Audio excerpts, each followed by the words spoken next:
পত্রিকায় এসেছে বিগত সরকার নির্মিত মডেল মসজিদ নির্মাণে অঢেল দুর্নীতি হয়েছে। যে মসজিদ নির্মাণে আর্থিক দুর্নীতি হয়েছে সে মসজিদে নামাজ পড়া যাবে কিনা, গুরুত্বপূর্ণ প্রশ্ন।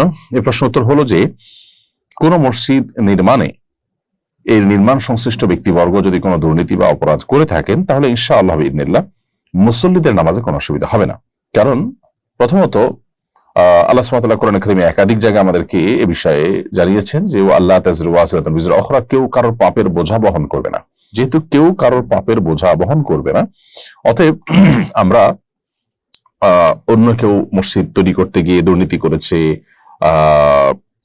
অন্যায় করেছে, এরকম কোন বিষয় আশয় সেটার দায়ভার আমাদের উপর আসবে না ইনশাআল্লাহ তাআলা।